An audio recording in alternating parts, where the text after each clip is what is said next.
인명을 죽음으로 몰고 간 데 대해서 책임 있는 정권입니다. 그럼 그 김정일 정권은 민족 반역자 아닙니까? 그런데 김정일 정권하고 손잡고 우리 민족끼리 하자. 그걸 줄여가지고 민족 공조하자. 하는 것을 김대중 노무현 정권이 대북 정책의 기조로 삼았습니다. 그걸 민족 반역 집단과의 민족 공조를 대북 정책의 기조에 삼아가지고 6.15선언 14선언의 제일 첫 문장에 딱 나오도록 만들어 놓았단 말입니다. 그럼 이것을 지지하는 세력, 즉 김정일을 민족 반역자로 안 보겠다는 세력과 무슨 그 타협이 뭐 대화가 되겠습니까? 근데 이런 게 제가 이제 얼핏 드는 느낌은 지금 현재 조 대표님은 이제 헌법을 받아들이냐 안 받아들이냐에 따라서 우파 좌파 갈린다고 하지만 그거는 이제 그 개념은 이제 조 대표님은 그렇게 생각하시지만 예를 들어서 대한민국 헌법을 다 받아들이고 어차피 사회주의는 아니다. 예. 그러나 나는 좀 예를 들면 자유를 더 자유의 포인트를 두느냐 아니면 좀 더 평등의 포인트를 두느냐 분배에 좀 더 포인트를 두느냐 이런 거에 따라서 나는 좀 그런 분배나 혹은 평등 쪽에다가 더 포인트를 둔다. 하지만 대한민국 시장 경제를 하고 자유민주주의고 뭐 이걸 해야 된다는 것들을 받아들인다는 의미의 사람들이 꽤 있을 거라고 생각하거든요. 그러면 그런 분들에 대해서는 어떻게 생각하세요? 그런 사람들이야 우리 편이죠. 아니 쉽게 간다는 저는 이렇습니다. 김정일 편이 아니면 우리 편입니다. 김정일 편이 아니면 우리 편이고 대한민국에 적대하지 않으면 우리 편이에요. 지금 말씀하시는 것은 경제적 사회복지적 면에서의 좌파거든요. 네, 그렇죠. 그런데 그런 사람은 다 우리 편이죠. 그건 정책적인 문제입니다. 우리 편이라는 건 그냥 별로 적대적인 문제가 아니라 적대적인 문제도 아니고 저도 그렇게 될 수 있어요. 네.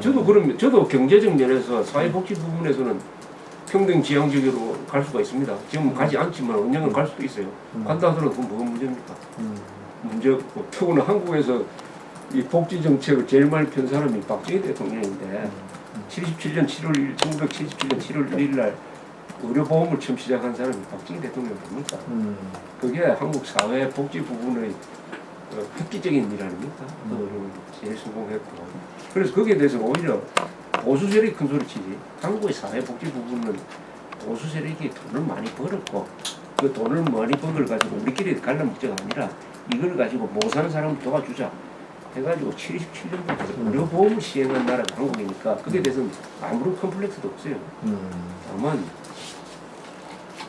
대한민국의 정통성, 통일에 대한 자유통일에 대한 시선은 이런 문제, 북한 정권을 선으로 보느냐, 악으로 보느냐, 이단으로 보느냐, 정통으로 보느냐 이런 문제에 대해서 합의가 안 되기 때문에 그 사람들이 주장하는 사회 복지 정책까지도 우리가 부실하는 거예요. 그런데 의외로 좌경적, 좌파적이라고 불리는 사람 중에서 국가 정통성에 대해서 그래요. 헌법에 적힌 대로 하겠다고 하는 사람을 만나기가 어렵습니다. 의외로 적어요. 그건 너무나 간단할 것 같은데도 그렇지 않습니다.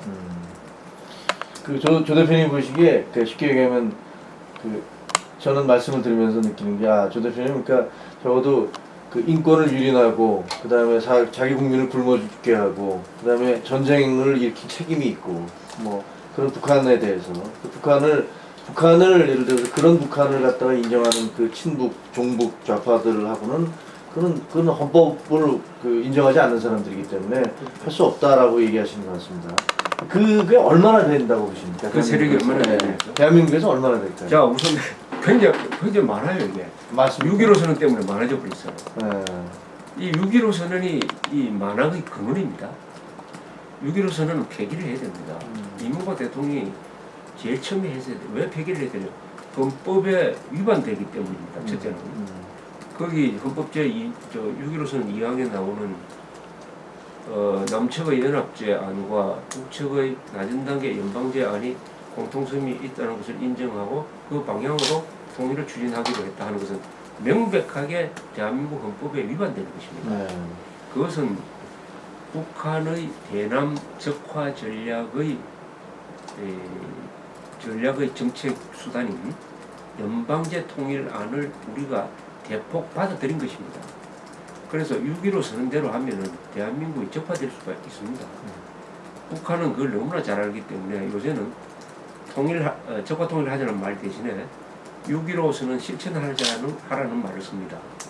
6.15 선언 실천이 남북한 좌익들 사이에 연방제 적화 통일이라는 말의 암호로 됐습니다. 암호로 됐습니다. 그리고 6.15 선언 때문에 한국에서 지금도 광화문에서 우리 민족끼리 연방제라고 합니다. 연방제 통일합시다. 주한미군 물러나라고 하는 이런 적화 선전 선동이 공개적으로 이루어지고 있습니다. 집회 허가도 내줍니다. 잡아가지도 않아요.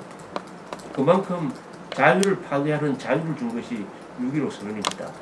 그래서 그럼 이 6.15 선언을 지지하느냐 반대하느냐. 6.15 선언 지지하면 대한민국 헌법을 반대하는 사람입니다. 그런데 6.15 선언을 지지하는 사람이 얼마나 많습니까? 민노당, 민주당, 대부분의 친북 좌익 세력들, 또 한나라당의 일부 의원들. 자, 이걸 어떻게 하느냐? 그렇게 굉장히 많은 거죠. 그래서 그래도 저는 이렇게 생각해요. 1980년대에도 이 여론조사를 해보면은 북한이 더 좋다고 하는 사람들이 한 5%는 있었습니다. 5%. 그러면서 민주화가 되면서 이 세력이 점점 커졌어요.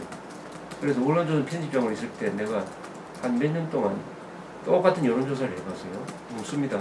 김정일을 선으로 보느냐 악으로 보느냐 이렇게 물었을 때 당당하게 김정일을 선으로 본다는 사람이 항상 10%에서 많을 때 15%였어요. 자, 그렇다면은 김정일을 선으로 본다고 하면은 그것은 종북 세력인데 그게 어른들 중에서 10%에서 15%였다. 그 조사가 2003년까지 했는데 2001, 2, 3, 3년 동안 했어요. 여기 현실, 여기는 가장 과학적인 데이터로. 그러니까 한 10에서 15% 정도는 뭐 그럴 것이다. 그건 핵심 친북좌익세력. 핵심일 것이다. 예. 근데 지금 이제 뭐 아주 광범하게 6.15 선언에 대해서 뭐 하지만 사실 많은 사람들이 그 6.15 선언의 구체적인 내용을 잘 모르고 그리고 그냥 6.15는 뭐 남북 간에 잘 지내자는 거다. 뭐 그 정도로 알고 있죠. 예. 평화롭게 잘 그래 뭐 그거 남북 간에 싸우지 말고 잘 지내자는 건데 뭐 그렇게 그건 지지해야지 이렇게 생각하는 사람들이 많거든요. 예. 그런 사람들은 사실은 그분들을 친북 뭐 종북 세력이라고 얘기하기는 좀 무리인 것 같고요. 그렇죠. 그건 아니죠. 또 혹은 젊은 시절에 누구나 젊은 시절에 뭐 막스주의자였다가 나중에 우리가 했던 이상준 그 회장도 사회주의 혁명을 꿈꾸다가 지금은 무슨 저 증권사 그룹 회장이 됐지만 마찬가지로 젊은 시절에 또 뭐 굉장히 좀 친북적인 생각을 민족을 앞세우고 뭐 외세를 배격하고 우리가 주체적으로 쓰자 뭐 대한민국 뭐 이렇게 생각을 하다가도 나이가 좀 들면 아 이게 아니구나 이게 세계사의 흐름이라는 게 이렇게 아니구나 이렇게 바뀔 수도 있는 거 아닙니까? 그러니까 어떻게 보면은 우리가 좀 사람들한테 이 좀 그런 부분들에 대해서는 좀 관대해 줘야 되는 게 아닌가. 아주 핵심적인 예를 들어서 좀 적극적으로 북한 체제를 갖다 우리 사회에 전파하려고 하고 그다음에 그런 걸 이끌어 나가려는 그런 사람들은 소수를 이렇게 하되 나머지 그냥 심정적으로 그 남북이 잘 지내자 뭐 이런 식의 생각들을 하는 사람들까지 예를 들면 그거를 이게 친북이나 종북 세력이라고 하면은 제가 친북 종북 할 때는 그런 뭐가 뭔지 모르고 따라오는 사람은 아니고 그런 의식을 가지고 친북 종북하는데 그렇더라도 지금 이 시점에서 말이죠. 1990년대 이후에 한국에서 김일성, 김정일을 추종하는 자가 있다. 분명히 있습니다. 김정일을 추종하는 자가 분명히 있는 게 아니라 그 사람들이 지금 국회의원으로도 있고 아마 공무원들 많이 있어요. 이거는 절대로 용서할 수 없는 거죠. 이건 용서할 수 없다는 겁니다. 근데 과거에 그런 한때 우리가 좌경 그 낭만주의로 갔던 시절이 그 뭐 젊은 사람들은 그런 경험 다 있지 않습니까?